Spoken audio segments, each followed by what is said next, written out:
Welcome to Mi Gente on Air on 100.5 and 790 News Radio WSGW and online WSGW.com. Now, here is your host, Larry Rodarte. Good evening. Welcome to another edition of Mi Gente on Air. And today I've got a special show. I was invited to talk with United Shades of Grey with Kareem Bone. And so I was on his show and I was able to answer questions that he had from his perspective. And I think it went really well. So we're going to play that as part of my show, Mi Gente on Air, today. This is one of those programs that we have very honest, heartfelt dialogue. And, you know, we want to portray ideas and thoughts that may not necessarily be consistent across the board. So everyone has an opinion, and this is just an opinion.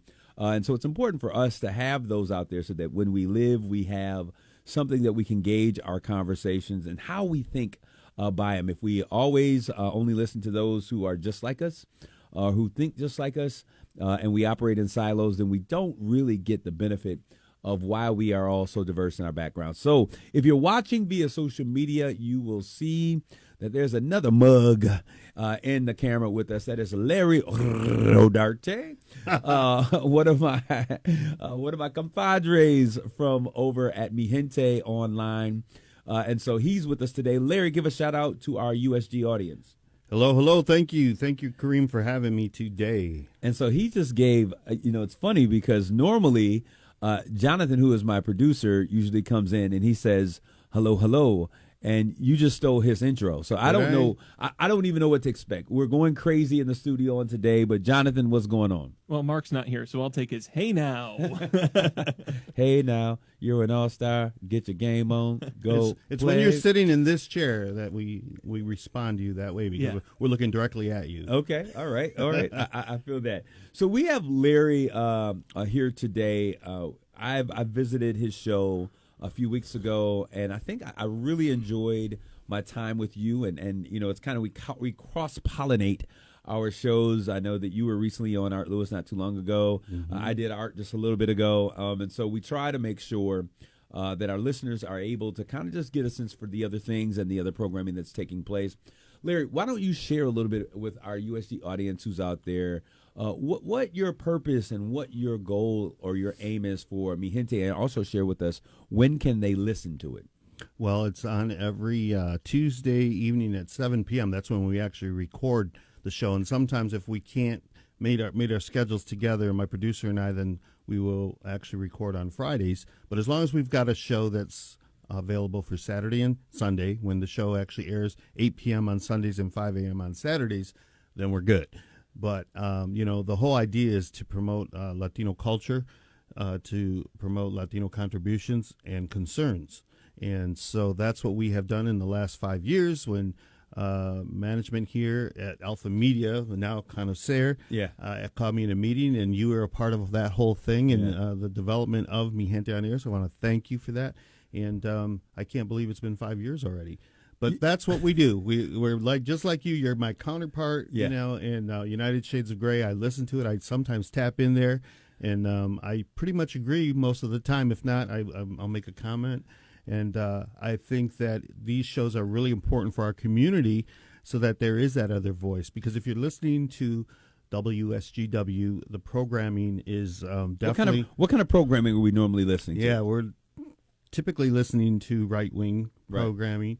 Sean Hannity and all, which I do listen to at times because you have to kind of know what everybody's feeling. Yeah. And, it's really important, I think, that we have this voice in our community.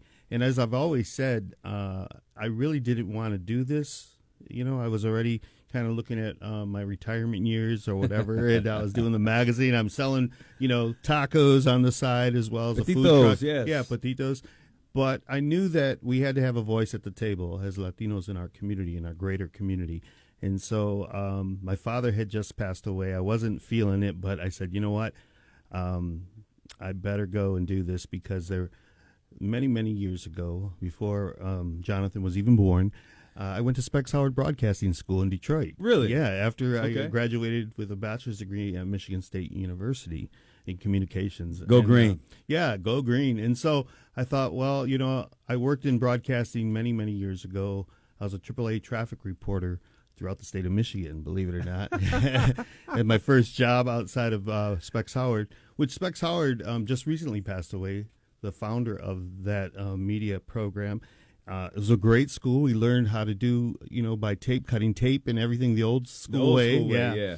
And so, I think it really prepared me to be able to have confidence and have a voice. And so when they asked me here to have my own program, I actually wanted to get away from the idea of it being called Mi Gente in any way, shape, or form. Because, why is that? Well, because after I had been publishing 25 years, and sometimes I just felt that I wanted, you want to start new. You want to reinvent yourself a lot of times. So Larry, some of those that are listening may not understand what you mean when you've been publishing and why you were hesitant of using the name.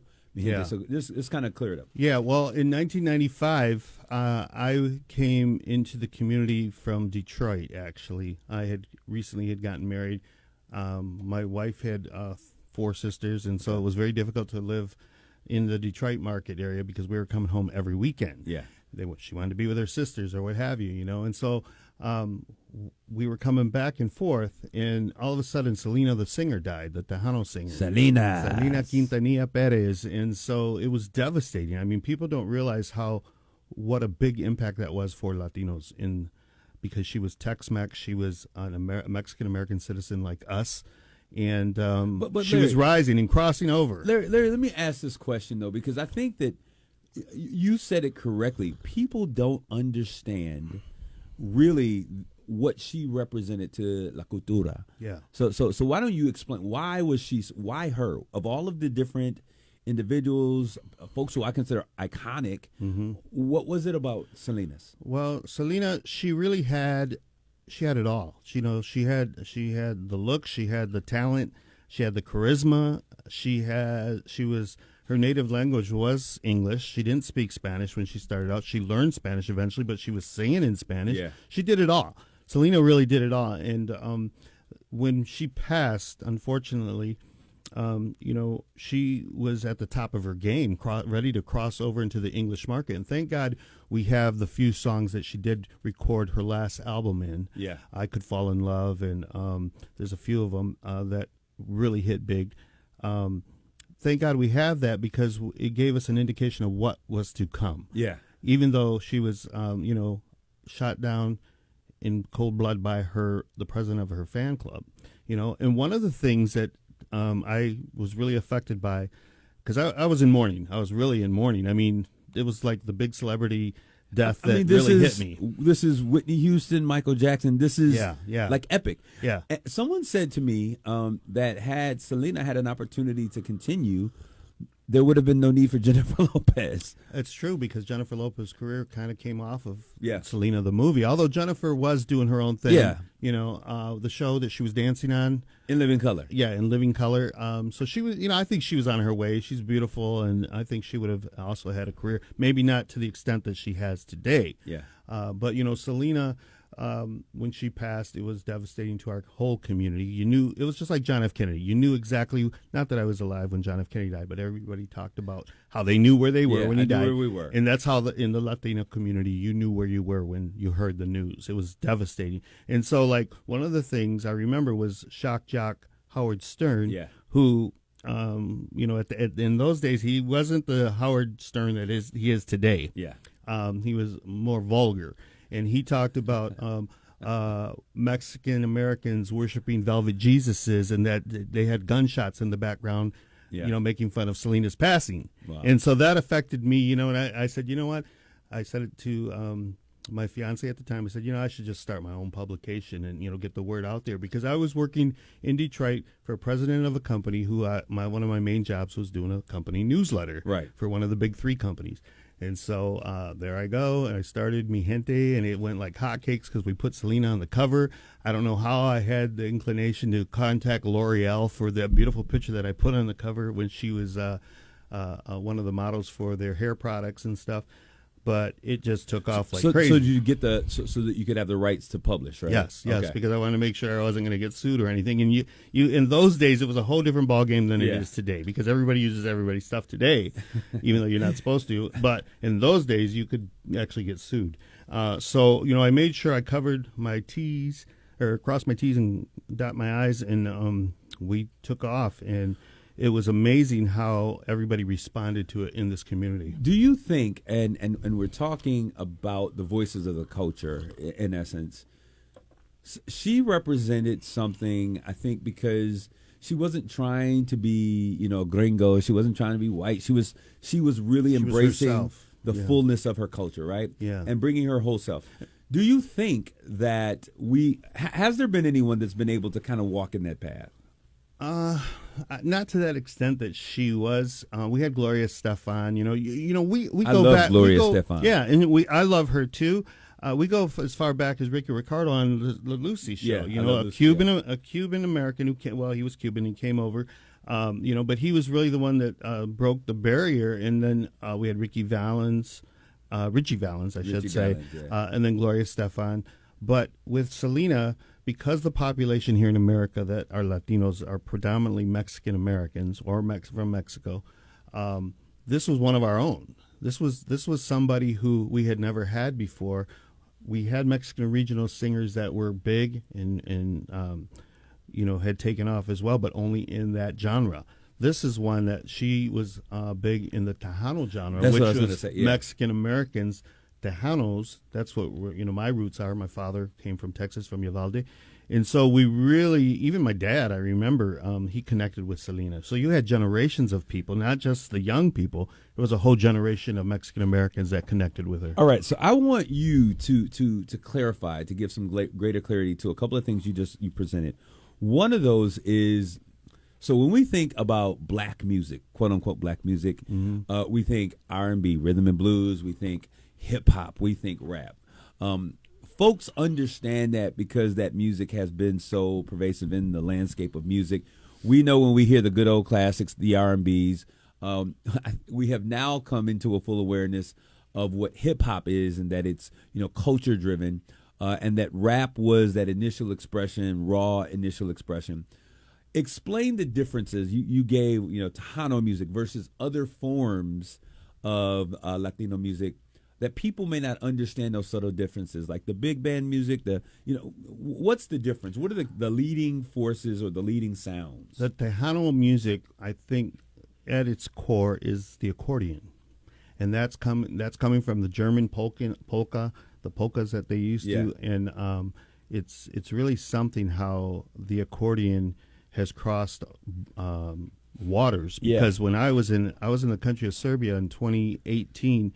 And when I went to a trumpet festival that the family that I was staying with, they took me to, and the first song I heard was Las Mañanitas playing by the trumpet in Serbia. Yeah. And I'm like, how does Las Mañanitas is the birthday song for Mexican in the Mexican culture, and here it is being played in Serbia. That's and wild. So I did some research and found out that there were immigrants that actually went from Mexico to Serbia way back in the early 1900s, and that's the influence that they left. And it's just like in the Polish and the Germans, they taught somehow and had crossed over into Mexico and taught them the accordions, and that's what's really the difference when it comes to, say, like Mexican regional music, where it's the guitar, and we have incorporated the guitar with Tejano music as well, but it's the keyboard, the accordion, and the guitar that makes the Tejano genre music. Now there's conjunto, which they call, and that's with the guitar, like in Mexican regional. All right. So the other thing, and you said this,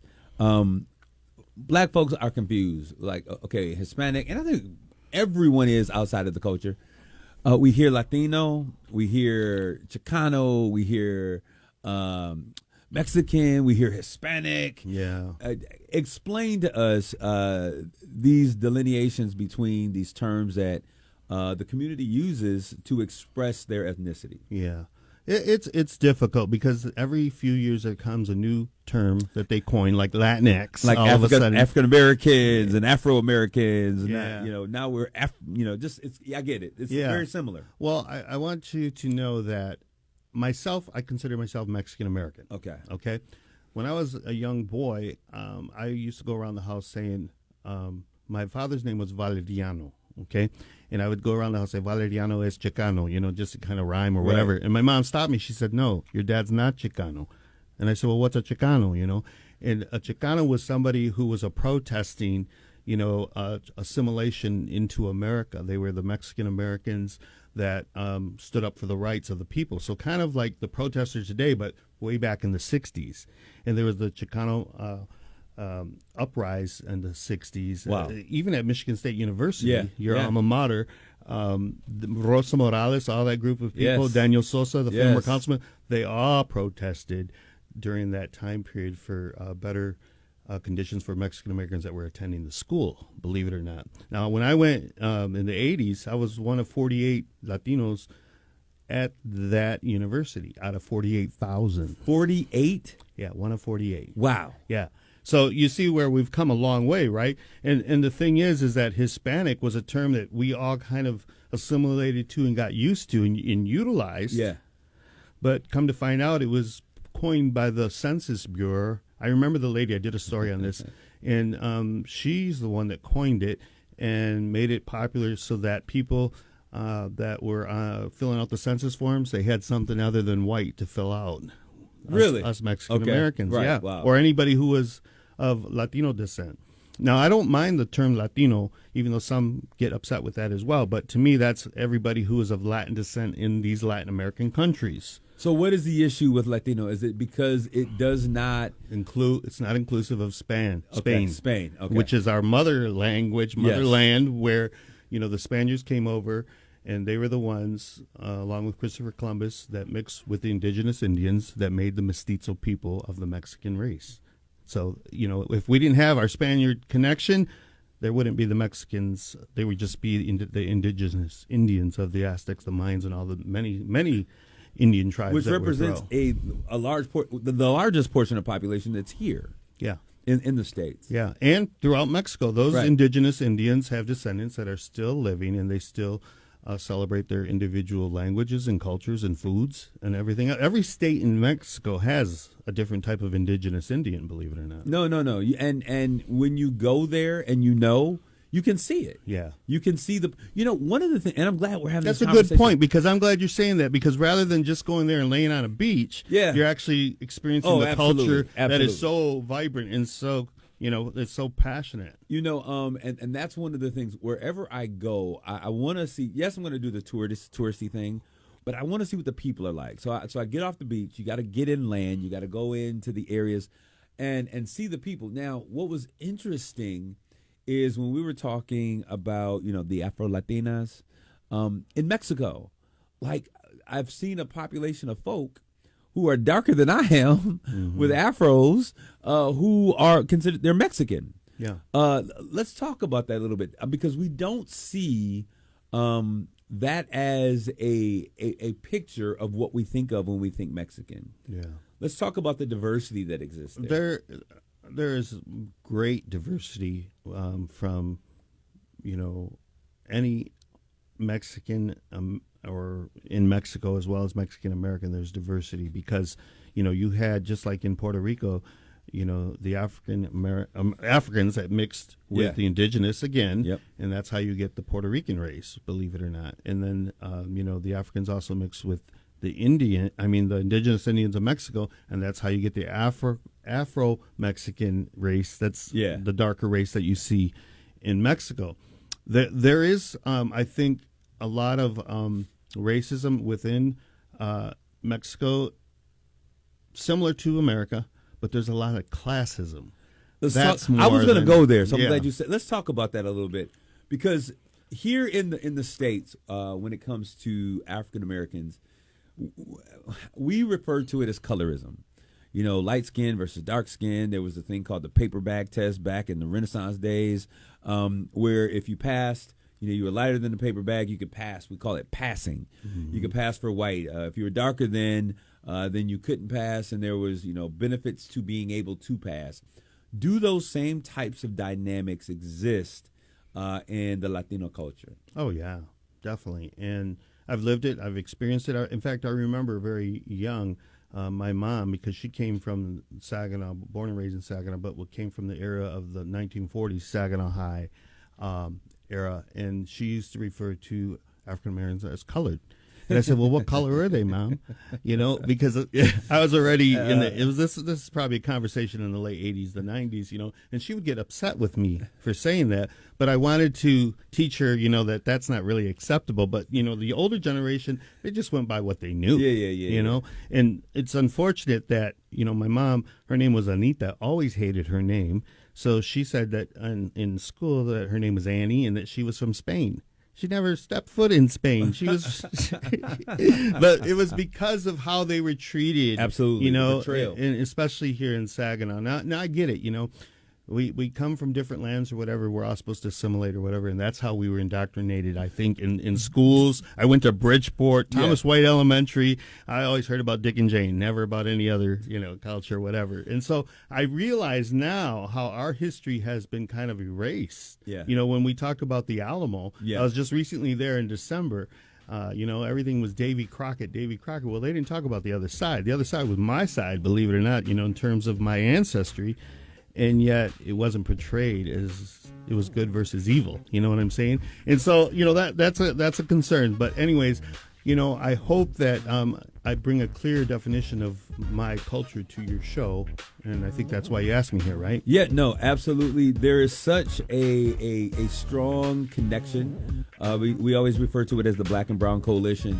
And I think that these conversations are so vitally important because as strong as we have been in terms of how we've walked together, there are so many subtleties that we don't even understand about one another. Right. We're going to take a quick commercial break, and we'll be back after this break with more United Shades of Grey with Larry Rodarte. 4.99%.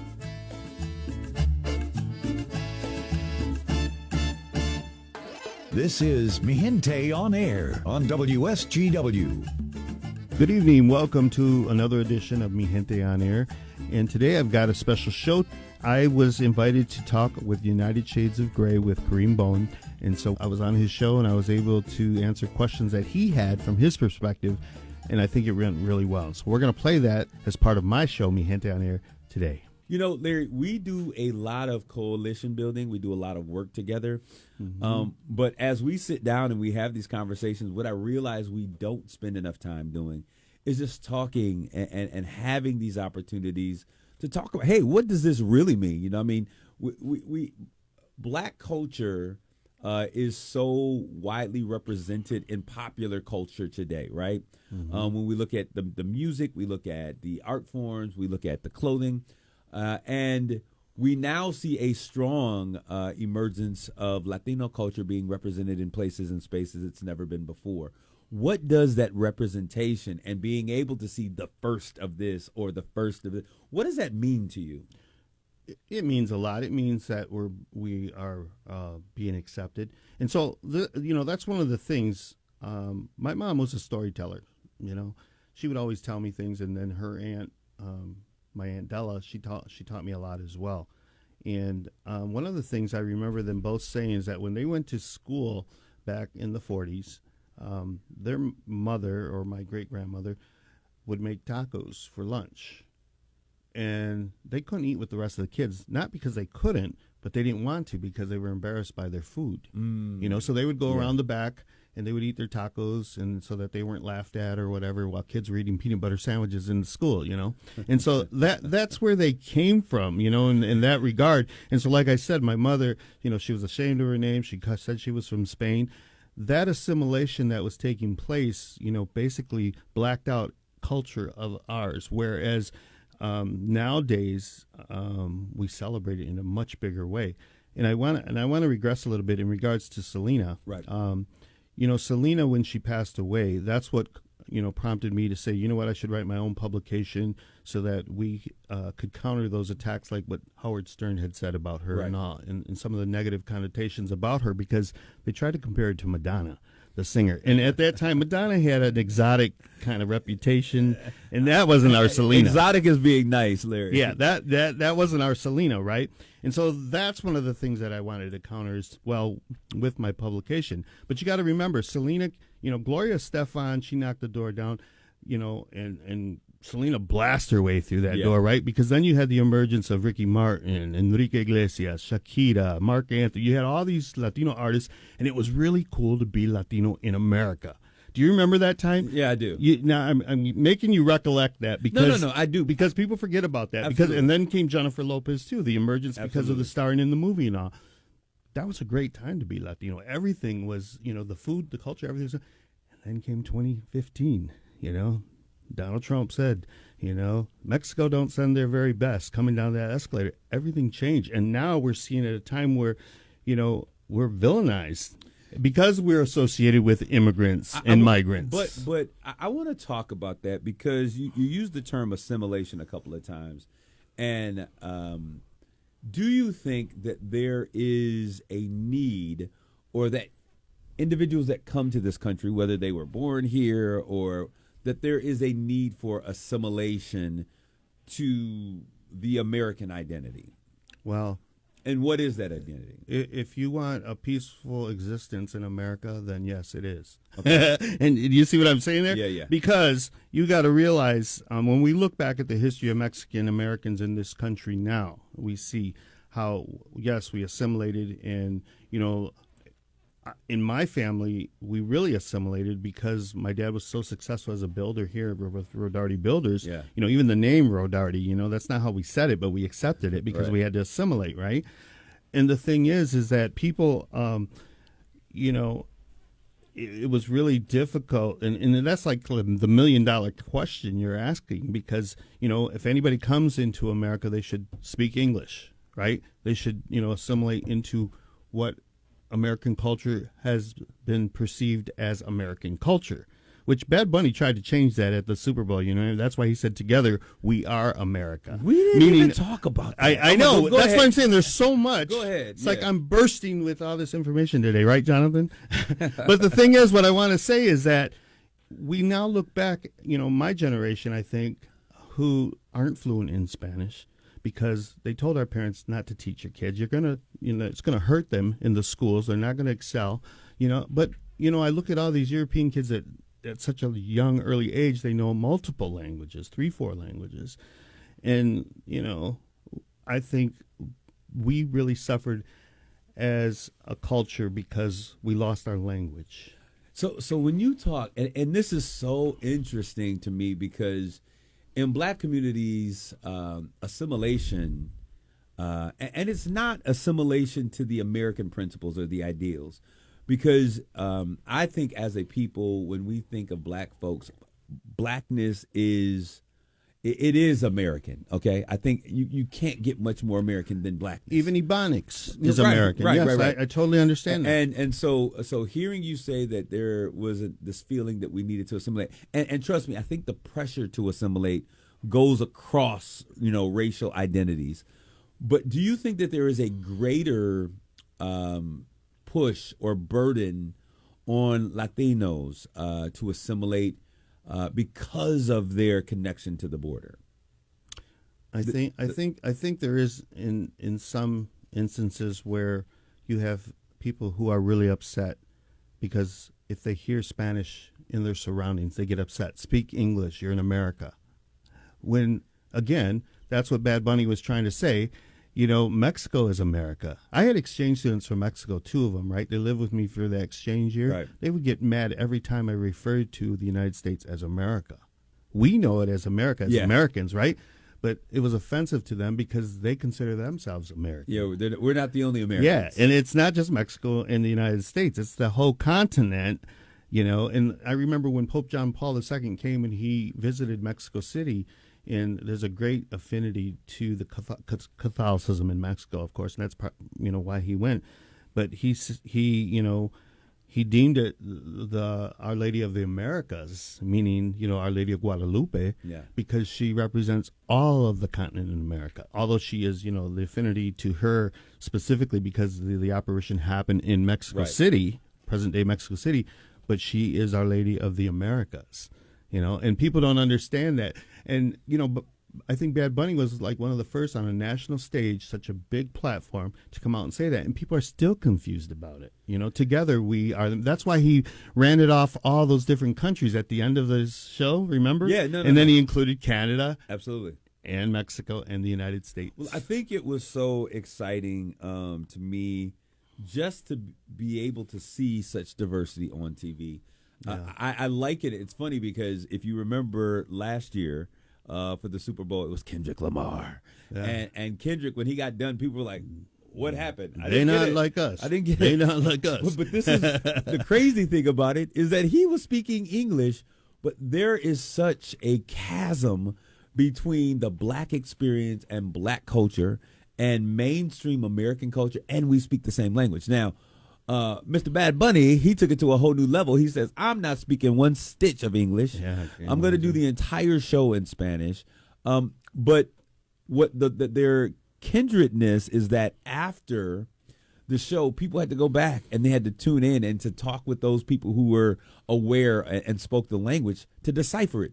With Kendrick Lamar, people who You understood. mean with Bad Bunny? With both of them, because with Kendrick Lamar, he was speaking English, but the language and the messaging was it was another language that America didn't understand, even though what he was talking about were key episodes in America. Bad Bunny changed his language, and the same thing had to happen. There had to be people who understood it, that could decipher it. And when I think about that, what is the message that you say? And you kind of alluded to it, but let's go deeper. What was the theme that Bad Bunny was really trying to say in this climate where being Latino is scandalized? What was he trying to convey to white America about his ethnicity and his American roots and what it meant for him to be Puerto Rican and American? Because Puerto Ricans are Americans. I think his bottom line, and he said it at the Grammys before, was love is greater than hate. And that, trumps, and I don't mean to use that word, but that trumps everything, because at a time when we are, being villainized and we feel the hatred towards us as a race, Bad Bunny rose above that. He rose above that. Didn't call it out for what it was, although he did call out ICE on the national stage, at the Grammys and all.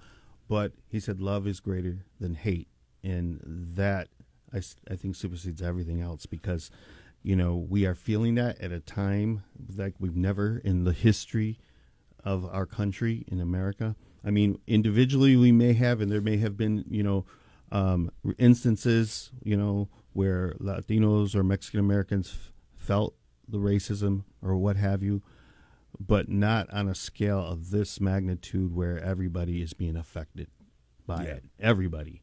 And I don't care if you are, assimilated enough where you don't even consider yourself Latino anymore and you kind of forget about it. Or if you're somebody who, like myself, promotes my culture in a big way on a community level, we feel it. We all feel it. And if you don't feel it, your kids are surely going to feel it. And I want to say this because when we talk about assimilation, for Black America, it's very hard for us to assimilate, or darker skinned Black Americans like myself. Assimilation is assimilation to a set of ideas and visions and principles. But I often struggle, I personally, as an African American who loves my history, who loves being an African American descendant of slaves, who embraces the idea of the difference that I bring to this community and that my people have brought. I struggle with a population of Latinos that really just like abandon their Latino-ness, if that's a word, their cultura, and where they come from, to embrace this idea of, I don't want to be that, I want to be associated with whiteness. Is that a problem in the culture? Well, I'm just going to talk from my own personal. Yeah. I can't speak for the whole entire community. Sure, you can. Let's do it right now. Well, He's speaking for all of it. The thing is, I have friends that who are of Mexican American descent, who, it's funny. Within the last 5 years or so, we have really seen their true colors. Let's just say that. Yeah. It's offensive. It's offensive to me, and to feel that maybe they're better than anybody else. That's again that classism that you see in Mexico. Even like their Guatemala sends a lot of maids to Mexico. Yeah. Okay, and so the Mexicans sometimes they will look down upon these indentured slaves almost, because that's the work that they're doing, right? But that they have to make a living. They're poor countries, third world country, Guatemala and stuff, and so it's really hard to overlook sometimes in instances where somebody who's affluent and doing very well in Mexico to not have that good kind heart that we should all have, and not look at classism in that way. And I think classism is similar here in America as well, because if you're affluent, you're doing well, right, you kind of forget about where you've been and where you come from. Forget the cause of the struggle, right? And so many times in this environment where I get really upset because I come from a huge family, Kareem, huge. I mean, 1,200 descendants just alone in Saginaw. Wow. Right? Yeah. And when you have, and of course you're going to have a diversity of people throughout, but when you have some that just totally forget that just one or two generations away. I have one cousin, her mother came and crossed the border, through the river. Really? Yeah, the Rio Grande. She didn't come illegally through a border, and yet she's over there touting the whole idea that as long as they come legally, well, if your grandma didn't come over, check your track record. Yeah, you wouldn't be here, lady. That's what I want to tell her, But I mean, it's those things. Is you can't forget that. You can't forget that we're all immigrants to this country. We all are, and it's just that's the thing is, I feel like it's part of that classism. Like, well, we have to assimilate as Americans, and that doesn't mean that you forget about your culture or your heritage. At because in our Latino cultures, our heritage is beautiful, and anybody who goes down to Mexico and sees it, like you said, you have the beauty of, and it's a whole different world, right? It is. It's a whole different world, but the colors, the vibrancies, the dress of folkloric dancers, and the food, is really in 5 years ago, and I'm going to say this, tacos took a whole different meaning here in Saginaw. Man, Saginaw is the taco capital of the world. I promise you. Well, the thing is if you go down, 5 years ago, maybe a little longer now, maybe 7. If you go down to Southwest Detroit, that's where you can find the real authentic tacos. In Mexican town, yeah, because you've got Mexican immigrants that are opening up business or whatever, and they're thriving. They were thriving down there. I don't know so much now. A lot of them are scared, but they would actually have the taco that was the real taco that didn't have cheese, it didn't have lettuce. It had more of the cilantro, the onions, the carne asada. Those which really makes good. the food taste so much better. Yeah. You have to realize that Saginaw looked at a taco as a hard shell taco. Yeah. They used the Vargas tortilla, the taco bread. Yeah. They fried it up. That's what it's called, taco bread. Yeah. And so they looked at it when you ordered a taco, that's what they expected. I went through that change because I was selling food at the time, and we are now, we do sell our carnita tacos, which are more the Mexican style with not the American cheese or lettuce, but we also have our Tex-Mex taco, which is the potito, which has the lettuce, cheese, and tomato. I love the potito. Right. And so, but that's a big shift in culture for our community of Saginaw, because we are now closer to, making those more authentic tacos. Very few do I see on food trucks, like in the summer and that, where they're selling those hard shell tacos. There was a yellow truck, though, that was out there that you could go and get some real good Mexican food. Really? What was the name of it? Man, what was the name of it? But no, I pulled up on you one time. You said, hey, I'm going to be over here. I think it was on South Michigan or North Michigan. Yeah. And you say, hey, I'm pulling up over here. And I think it's like, I'm on my way.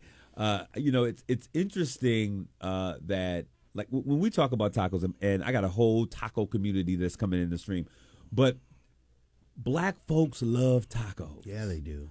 I don't. I'm going to tell you, Larry, I could eat tacos every single day. Give me some wing dings, some fries, and some tacos.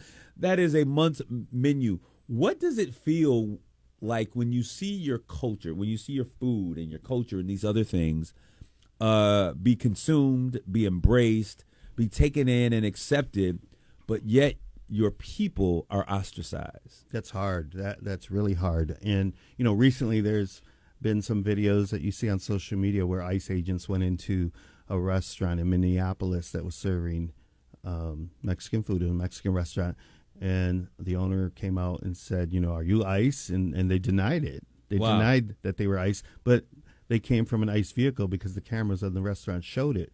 And he said it was verified that they were actually ICE agents, and so the whistles started blowing, and they kicked him out of the restaurant, and it made a big impact, and it showed how they have the audacity to still go and do that, knowing what their life job is at the moment. They took that $50,000, right, and they are ICE agents, and yet they're going to go in there and feel that they can just eat the Mexican food, and it hurts. It hurts to see that, because I think it's hypocritical. It is. And the thing is, though, is that we want everybody to love our food, and they do, for the most part.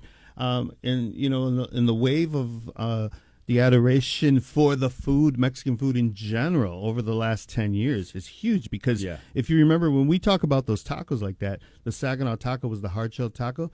That's kind of what Taco Bell was selling. Yeah. And now people who know good Mexican food, they're not going to Taco Bell you ain't anymore. hitting Taco Bell, not for real food. Yeah. So, you might go on a late night when you're drunk, but no, Mexican food it's such a big part of our culture. And so people who are against, immigrants or migrants in this country, they need to, question whether what they may be perceived as doing, like you say, being hypocritical in that instance at all. What do you think you, Larry, what do you see as one of the misconceptions about the Latino community that you think white America just doesn't understand or doesn't get it right?